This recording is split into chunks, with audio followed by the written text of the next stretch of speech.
लक्ष्मीनाथ समारंभा नाथयामुनमध्यमा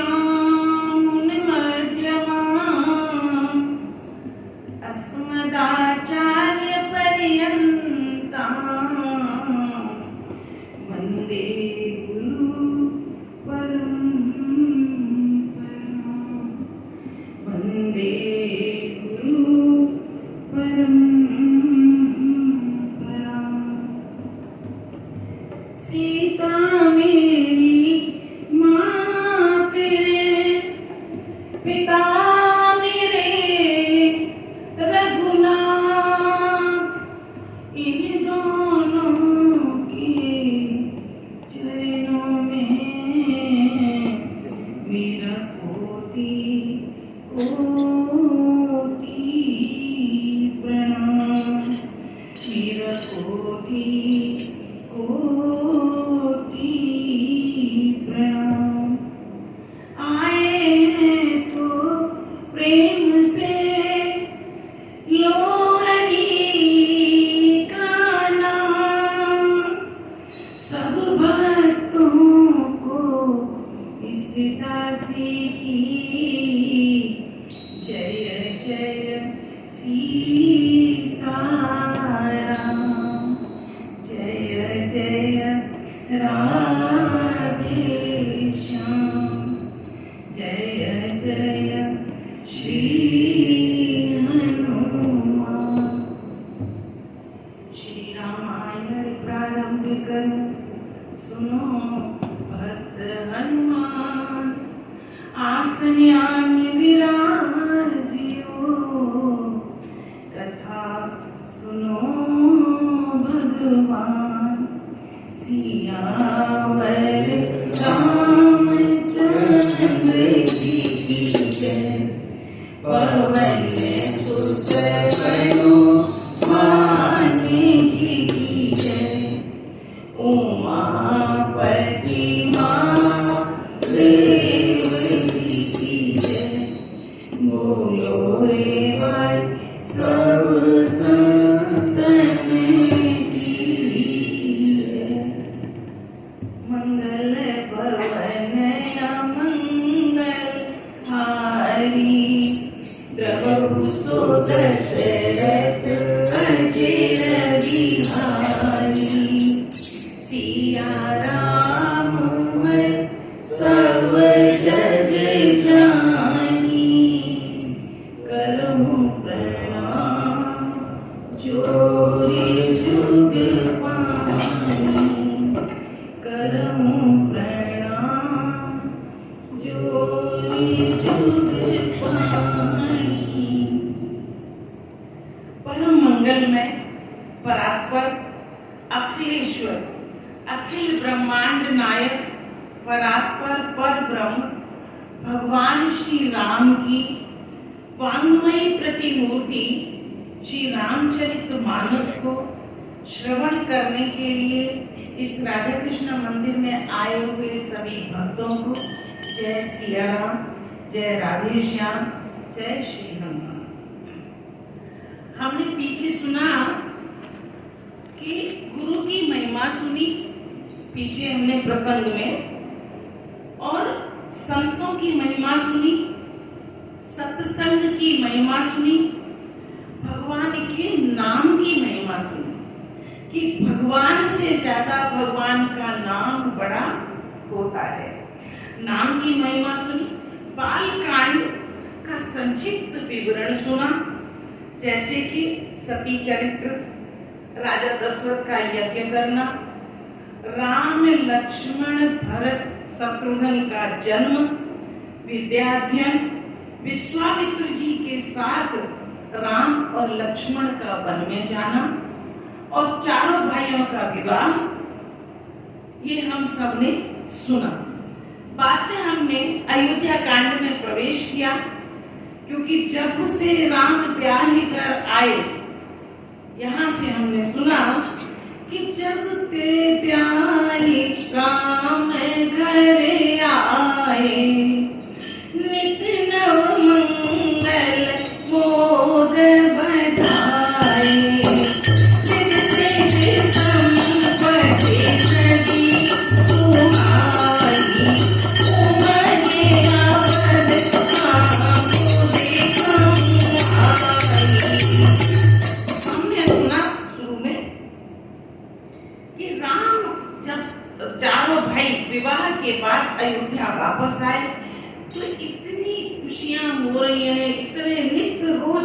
बधावे बज रहे हैं अवध में। और वहाँ धन धान्य की कोई चीज ऐसी नहीं है, या जैसे नदियां में जल बढ़ जाता है ऐसा नहीं है। वहाँ तो ऐश्वर्य की नदियां बह रही हैं। इतना लग रहा है जैसे कि वहाँ अपार वैभव है, कुबेर का खजाना जैसे कुछ भी नहीं है उसके सामने। इतनी वहाँ पे रिद्धि सिद्धि बढ़ गई है, रिद्धि सिद्धि की नदियां सुहा रही हैं। तो सभी के हृदय में जब राम ब्याह के आ गए, चारों भाइयों का विवाह हो गया और उनकी जो अभिलाषा की, जो उनकी मंगल की जो बेल थी वह निरंतर बढ़ रही है, क्योंकि माता पिता सब बहुत खुश हैं। पहले कोई संतान नहीं थी, 4 संतान हुई, उनको बड़े हुए, रौनक हुई घर में। फिर चारों के विवाह होके आए तो उनका परिवार बेल की तरह बढ़ गया, एक वृक्ष की तरह बढ़ गया। तो बड़े सब प्रसन्न हैं। तो सभी के मन में एक अभिलाषा आई कि अब एक ही चीज बाकी है, अब राम जी को युवराज बना लेना चाहिए। राम जी को युवराज बनाने की सभी की, मतलब जो वहाँ की प्रजा थी, सभी के मन में ऐसा विचार आया। और दशरथ जी के भी मन में ऐसा विचार आया, क्योंकि दशरथ जी एक दिन दर्पण देख रहे थे और दर्पण देखते हुए उनको क्या लगा कि 2 बाल कान के ऊपर सफेद हो गए हैं। उन्होंने सोचा कि ये बाल ये सूचित कर रहे हैं मुझे, ये बता रहे हैं मुझे कि अब मुझे ये युवराज बना के राम को, और मुझे इससे निर्वृत्त हो जाना चाहिए। अभी बच्चों को ये सौंप देना चाहिए सब देखभाल। तो इतना कह के और आगे की कथा आज सुनते हैं। ये सब पीछे वृत्तांत हुआ था। सब विधि गुरु प्रसन्न जिय जानी, बोले उड़ाओ रहते न डुबानी,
वशिष्ठ के पास जब गए और उन्होंने कहा कि मेरी एक बड़ी ही अभिलाषा है कि मैं जीते जी राम को युवराज बना दूं, तो उसके लिए कौन सा दिन शुभ रहेगा और कौन सा मुहूर्त शुभ रहेगा।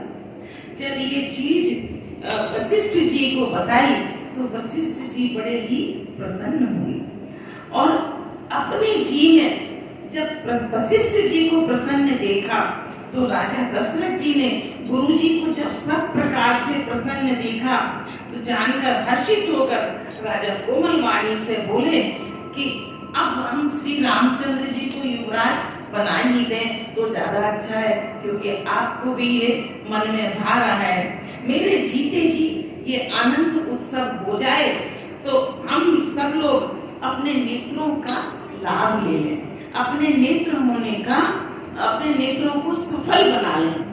और शिव जी के प्रसाद से सब कुछ निवास, सब कुछ इच्छाएं तो पूरी हो चुकी हैं।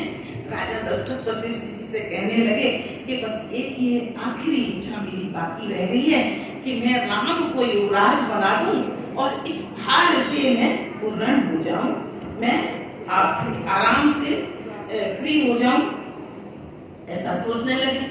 इस लालसा के पूर्ण हो जाने पर फिर सोच नहीं है मुझे, चाहे ये मेरा शरीर रहे या ना रहे, क्योंकि मुझे फिर इस शरीर की कोई इतनी आवश्यकता नहीं है कि मैं अपने पूरा काम कर लूं अपना, जिससे मुझे पीछे पछताना ना पड़े। दशरथ जी के मंगल और आनंद के मूल सुंदर वचन सुनकर मुनि मन में बहुत प्रसन्न हुए। वशिष्ठ जी ने कहा कि ये राजन सुनिए, जिनसे विमुख होकर लोग पछताते हैं और भजन, जिनका भजन करने से जी की जलन चली जाती है, किससे विमुख हो गए?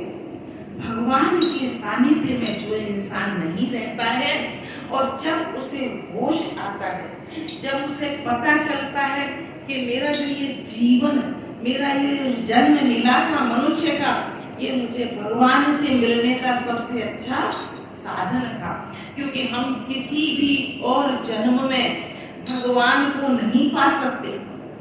क्यों? क्योंकि हम में ना विवेक है, दूसरे लोगों में ना बुद्धि है।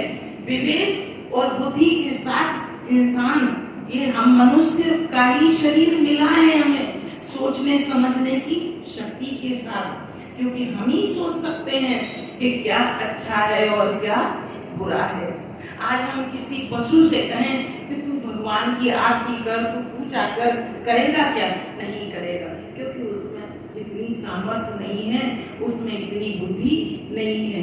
ये बुद्धि और विवेक देके हमें मनुष्य को ही भेजा है भगवान ने, और मनुष्य को भेजा है और बुद्धि देके भेजा है, पर विवेक कब बढ़ता है कि बिनु सत्संग विवेक न होई, बिनु सत्संग विवेक न होई। जब हम सत्संग नहीं करेंगे तो हमारा विवेक नहीं जागृत होगा। हम नित्य सत्संग करेंगे तो ही हमारा विवेक जागृत होगा। तो वशिष्ठ जी ने कहा और कि जिसके लिए सब तरसते हैं वही भगवान, वही ब्रह्म आपके तो पुत्र बन के पैदा हुए हैं, तो आपके भाग्य की तो सराहना ही नहीं की जा सकती। आप तो इतने भाग्यशाली हैं कि राम जी के पवित्र प्रेम के पीछे पीछे चलने वाले हैं, इसी से तो प्रेम बस वे आपके पुत्र हुए हैं। आपके प्रेम में इतनी सामर्थ्य थी कि उनको आपका पुत्र बनकर इस संसार में मनुष्य रूप धारण करके आना पड़ा। बेग विलंब न करिए नृप, साजिए सबुई समाज, सुदिन सुमंगल तवई जब राम होय जुबराज। हे राजन, आप सुंदर घड़ी शुभ मुहूर्त क्यों पूछते हैं?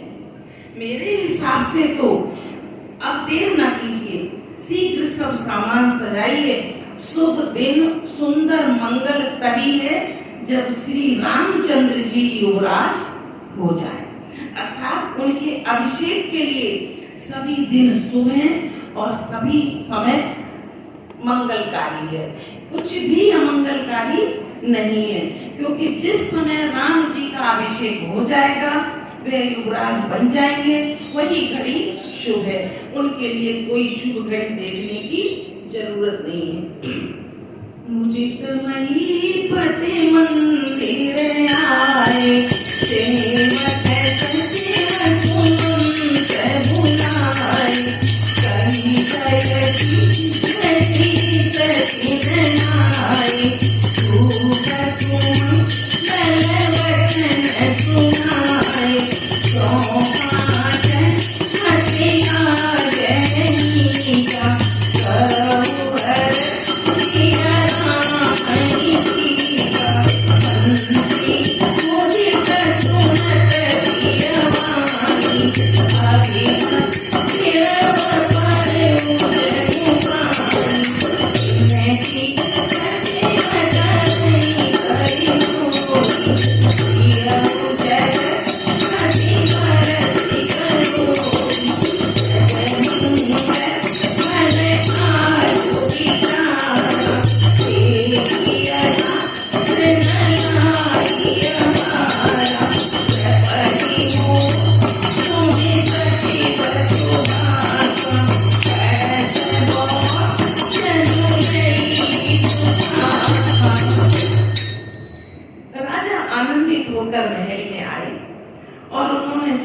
सेवकों को तथा मंत्री सुमंत्र को बुलवाया और लोगों से कहने लगे, जब वे सब लोग आए तो वह राजा का बड़ा आदर करते थे, जय जी कहकर प्रणाम करने लगे।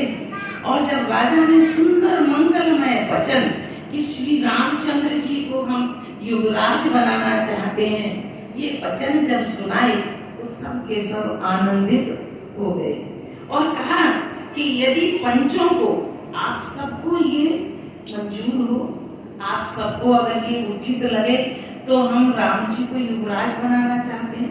सब कहने लगते हैं कि ये भी कोई पूछने की बात है, अरे हम तो कब से अपने मन से चाहते हैं कि राम जी युवराज बन जाएं। इस प्रिय वाणी को सुनते ही मंत्री ऐसे आनंदित हुए मानो उनके मनोरथ रूपी पौधे पर पानी पड़ गया हो। मनोरथों का जो उनका पौधा है उसको सींच, जैसे हम छोटे से पौधे को सींच देते हैं तो उसमें जान आ जाती है, और बढ़ने लगता है। ऐसे ही उनके मनोरथों के पौधे को जैसे पानी मिल गया हो।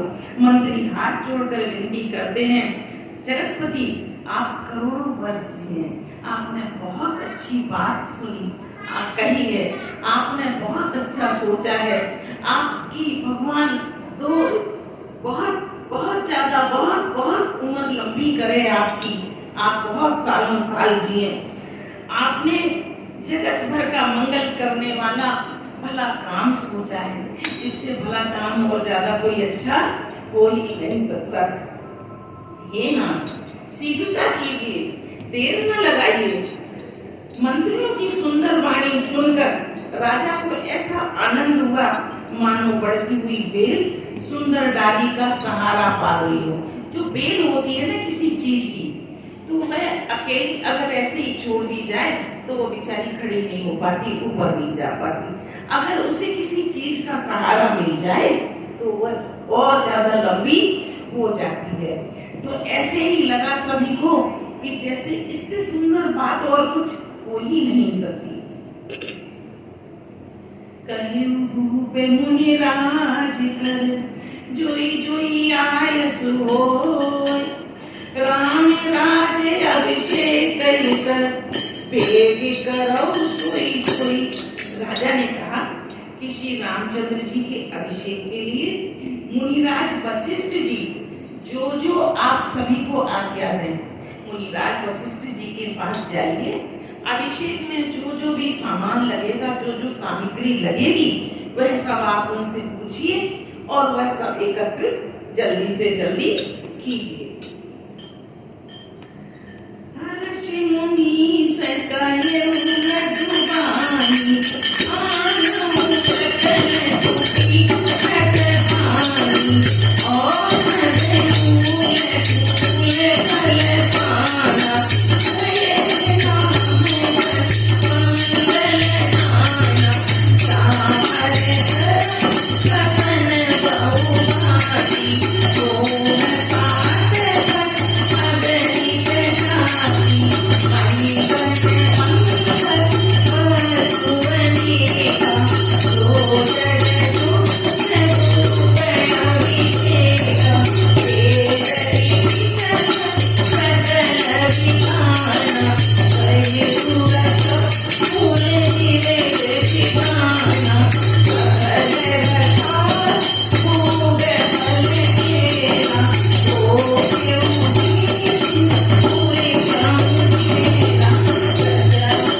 सामग्रियां सब एकत्रित कीजिए। मुनिराज ने हर्षित होकर कोमल वाणी में सभी को कहा कि सबसे प्रथम तो संपूर्ण तीर्थों का जल लेकर, कोई तीर्थ बाकी ना रह जाए, संपूर्ण तीर्थों का जल लेकर आओ। फिर उन्होंने औषधि, मूल, फूल, फल और पत्र आदि अनेकों मांगलिक वस्तुओं के नाम गिनकर बताए। सामान लाने के लिए चंवर, मृगचर्म, प्रकार के वस्त्र, असंख्य जातियों के ऊनी और रेशमी कपड़े, मणियां तथा और भी बहुत सी मंगल वस्तुएं जो जगत में राज्याभिषेक के योग्य होती हैं, सबको मंगाने की उन्होंने आज्ञा दी। सारे सामान को उन्होंने एकत्रित करने के लिए कहा। मुनि ने वेदों में कहा हुआ सब विधान बताकर सभी सामग्रियां बताई। नगर में बहुत से मंडप सजाए गए और फलों समेत आम, सुपारी, केले के वृक्ष नगर की हर गली में, हर चौराहे पर, जगह जगह पर वृक्षारोपण किया गया। सुंदर मणियों के मनोहर चौक पुरवाए, बाजार को तुरंत सजाने के लिए कह दिया। श्री गणेश जी और कुल देवता की पूजा करो और भूदेव ब्राह्मणों की भी सब प्रकार से सेवा करो। भूदेव कहते हैं ब्राह्मणों को, तो ब्राह्मणों की भी सब तरह से सेवा करो, ऐसी वशिष्ठ जी ने आज्ञा दी। ध्वज पताक तोरण कलश सजौ तुरग रथ नाद, सिर धरि मुनिवर बचन सब, निज निज काजहि लाग। ध्वजा, पताका, तोरण, कलश, घोड़े, रथ और हाथी सबको सजाया गया, किसी को नहीं छोड़ा गया। मुनि श्रेष्ठ वशिष्ठ जी ने वचनों को शिरोधार्य करके सब लोग अपने अपने काम में लग गए। जब वशिष्ठ जी ने आज्ञा दे दी तो जिस जिसको जो काम सौंपा गया वह काम करने के लिए तत्पर हो गए और अपनी अपनी आज्ञा को शिरोधार्य करके चले गए। जो मुनि से जैया सुदीना, तो तेरी कार्य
उसे पहले से मालूम था और उसने वो काम तैयार करके रख लिया।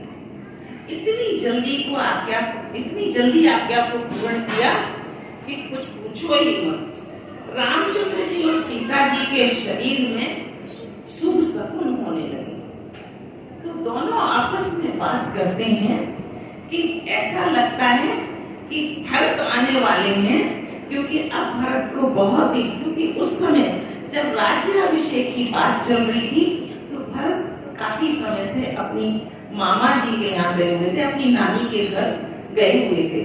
तो शुभ शकुन जब राम जी और सीता जी के दोनों के अंगों में होने लगे तो वे परस्पर दोनों बात करने लगे। उन्होंने कहा कि ऐसा लगता है शीघ्र ही भरत आने वाले हैं, और राम जी कहने लगे कि अब भरत की बहुत याद आ रही है, अब उन्हें आना ही चाहिए, भरत की बहुत ज्यादा याद आ रही है। श्री रामचंद्र जी के अभिषेक की सुहावनी खबर सुनते ही अवध भर में बड़ी धूमधाम से बधावे बजने लगे, रोज मंगल गान होने लगे, और पुलकित होकर जब वे दोनों आपस में बात कर रहे थे, सीता जी और राम जी, कि भरत जी की अब बहुत याद आ रही है, उन्हें आना चाहिए, पुलकित होकर दोनों प्रेम सहित एक दूसरे से कहने लगे, बार बार वही एक चीज को दोहराने लगे कि बहुत समय हो गया, अब बहुत याद आ रही है उनकी, और भरत के समान जगत में हमें प्यारा ही कौन है, कहने लगे। क्योंकि राम जी विशेष प्यार करते हैं भरत जी को। शकुन का फल बस यही है, कुछ और दूसरा नहीं है। क्योंकि राम जी को भी अभी मालूम नहीं है, उनको भी, कि उनका राज्याभिषेक होने वाला है। इस समय तक उन्हें पता नहीं है कि उनका राज्याभिषेक की तैयारियां चल रही हैं। तो सुंदर शकुन जब होने लगे तो उनको सिर्फ भरत का ही याद आने लगी कि इसका यही फल है। और बोले भरत की ऐसे याद आ रही है, यह ऐसे सोच रहती है मुझे कि जैसे कछुआ का जो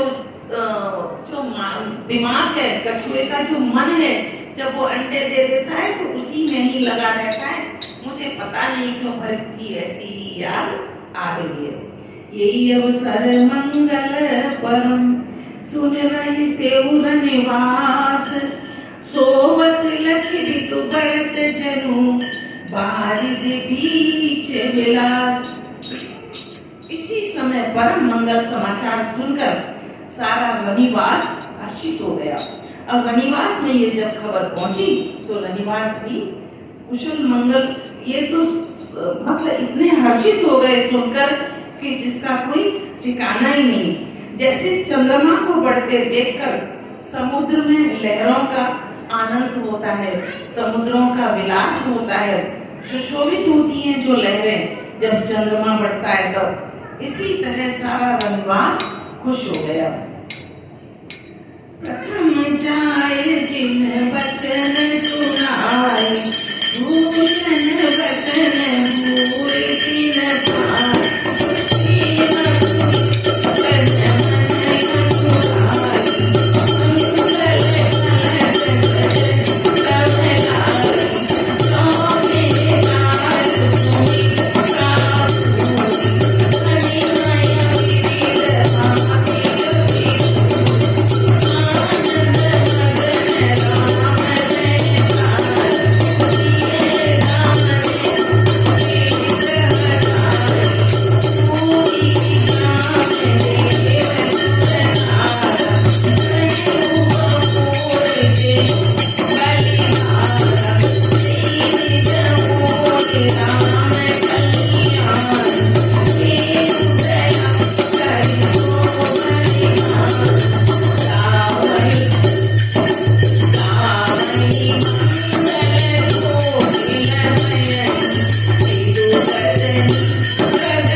इसी समय परम मंगल समाचार सुनकर रनिवास तो हर्षित हो ही गया और बड़ा ही आनंद छा गया। वहां सबसे पहले रनिवास में जाकर जिसने ये वचन सुनाया, जिस किसी ने भी रनिवास में जाके प्रथम वचन सुनाया, वह तो माला माल हो गया। सारी रानियां निकाल निकाल के स्वर्ण के जेवर, माणिक, मणि जो उनके हाथ में आ रहा था, इस खबर को पाते ही वह उनको दान में दे रही थी। और इतना प्रेम में पुलकित थी कि कुछ मंगल कलश सजाने लगी, कुछ भी करने लगी, क्योंकि इतने मन में खुशी थी उनको कि जैसे कि अपार धन की वर्षा हो रही हो।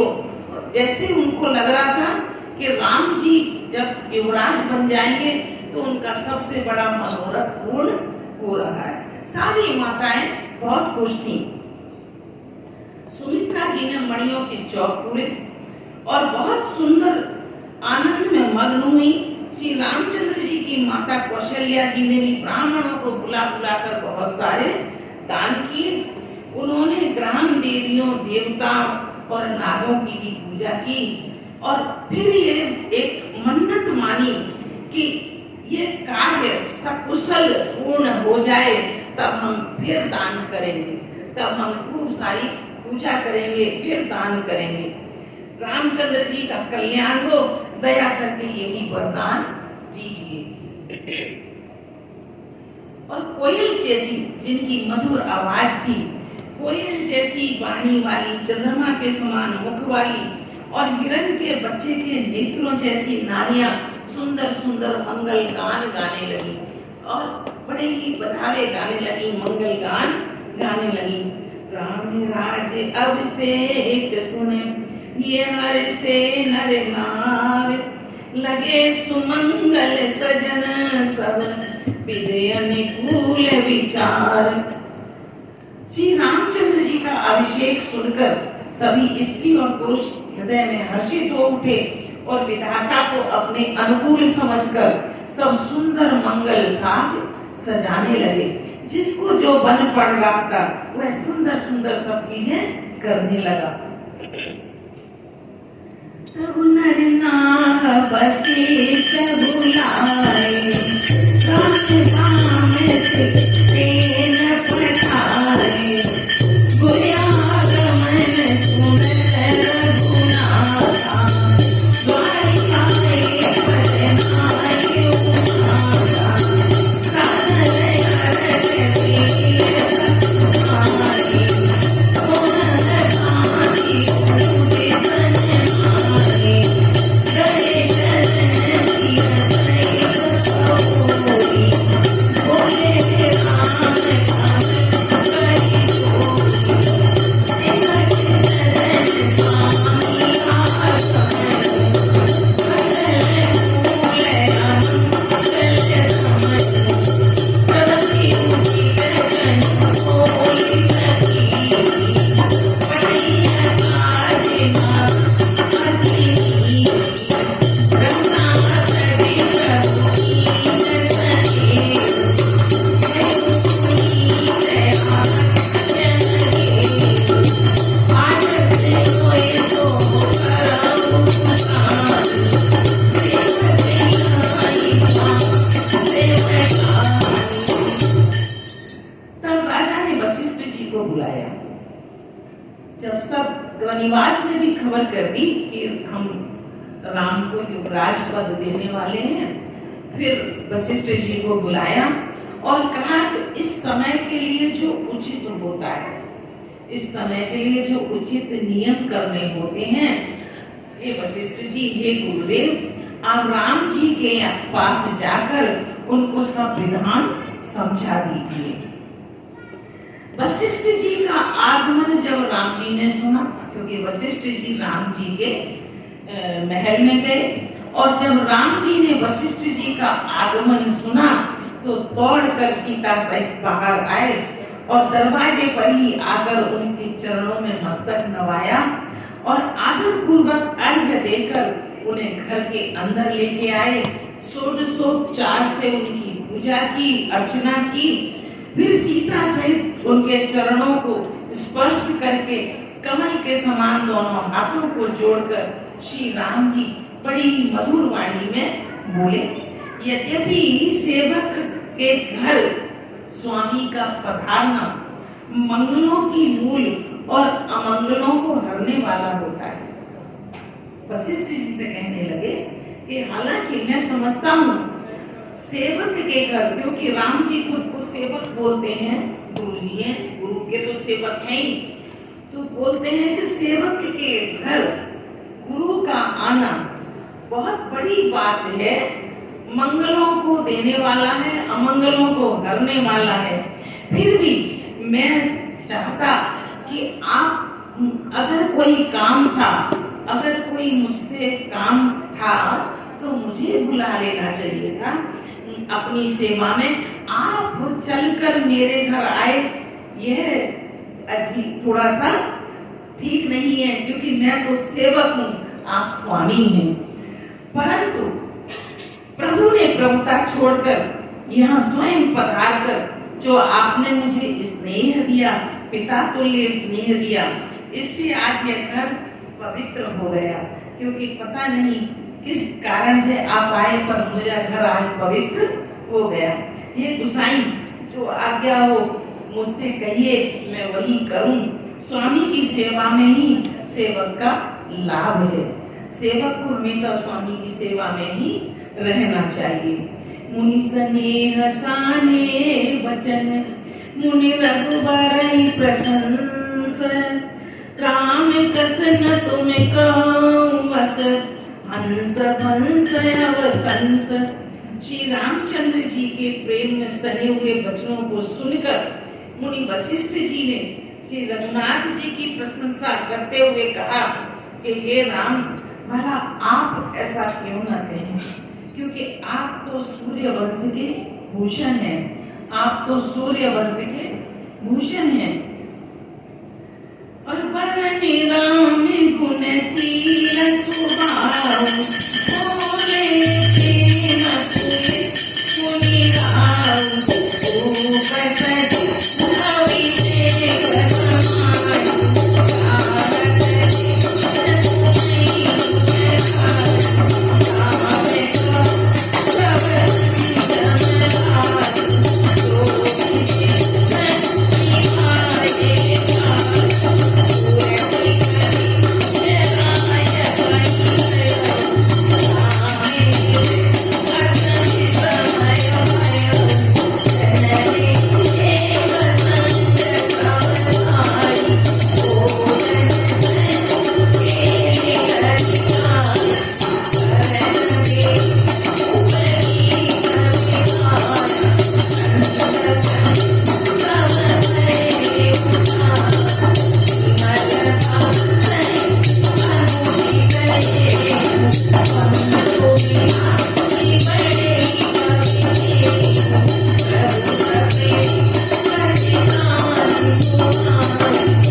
मुनिराज प्रेम से पुलकित होकर बोले, हे रामचंद्र जी, दशरथ जी आपका राज्याभिषेक करना चाहते हैं।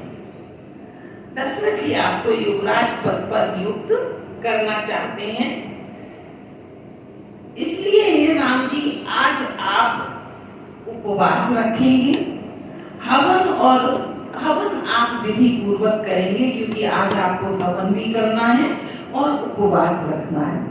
सब संधन कीजिए, सबका ये संयम रखना पड़ेगा आपको आज, जिससे विधाता कुशल पूर्वक इस काम को निवार दे, ये काम कुशल पूर्वक हो जाए, सफल कर दे। गुरु शिष्य देकर आज राजा दशरथ जी पास चले गए। इतना दशरथ जी का संदेश देकर गुरु जी चले गए वापस। उनको इतना ही उपदेश देना था, संयम नियम बताना था। रामचंद्र जी के हृदय में यह सुनकर इस बात का खेद हुआ। थोड़ा रामचंद्र जी के खेद क्या हुआ कि हम सब भाई, हम चारों भाई एक साथ जन्मे, एक साथ हमने शिक्षा ग्रहण की, एक साथ हम पलकर बड़े हुए, एक साथ हमारे विवाह हुए, कर्मछेदन साथ में हुआ, यज्ञोपवीत साथ में हुआ, हम खेले कूदे साथ में, सारे विवाह उत्सव आदि सब हमारे साथ में हुए। पर इस निर्मल वंश में यह एक बड़ी अनुचित बात हो रही है कि सारे भाइयों को छोड़कर युवराज पद सिर्फ मुझे ही देना है। यह उन्हें अच्छा नहीं लगा। सोचने लगे कि हम चारों भाइयों में समानता है, चारों भाइयों बराबर जैसे ही हैं, फिर ये चीज क्यों? इसमें एक अनुचित बात ये क्यों हो रही है कि सारे भाइयों को छोड़कर राज्याभिषेक सिर्फ मेरा 5 मिनट की बात है, बैठिए आप लोग, आती होगी, छोड़कर राज्याभिषेक एक बड़े का ही क्यों हो रहा है? तुलसीदास जी कहते हैं कि प्रभु श्री रामचंद्र जी का यह सुंदर प्रेम पूर्ण पछतावा भक्तों के मन की कुटिलता को हरण करने वाला है। क्योंकि जो भक्त हैं इस शब्द से ये ज्ञान लें कि कितनी प्रीत है चारों भाइयों में, कितनी प्रीत है। ये रामायण हमें बड़ी शिक्षाएं देती है, बहुत शिक्षाएं देती है। पिता को कैसे रहना चाहिए, पुत्र को कैसे रहना चाहिए, माता कैसी होनी चाहिए, आपस में व्यवहार कैसे होने चाहिए, सारी शिक्षाएं यदि कोई रामचरितमानस को पढ़े तो सारी शिक्षाएं उस जीव को मिल सकती हैं।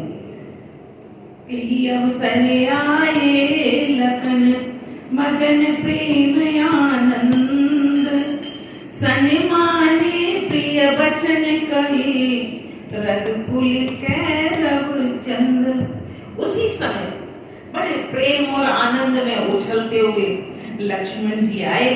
रघुकुल रूपी कुमुद के खिलने वाले चंद्रमा श्री रामचंद्र जी ने प्रिय वचन कहकर उनका सम्मान किया, क्योंकि लक्ष्मण जी को भी जब पता चली कि भाई राम का अभिषेक होने वाला है तो वह खिलखिलाते हुए बड़े हंसते हुए आए और उनका राम जी ने बड़ा ही सम्मान किया। आज की कथा को यहीं स्थगित करती हूँ। आगे की कथा अगले संडे सुनेंगे।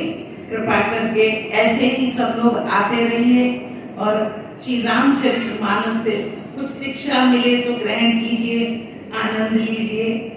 जय श्री राम। श्री रामायण समाप्त करूं, सुनो भक्त हनुमान। जहाँ कहूँ राम चरित्र होए, तहाँ तुम करो बयान। सिया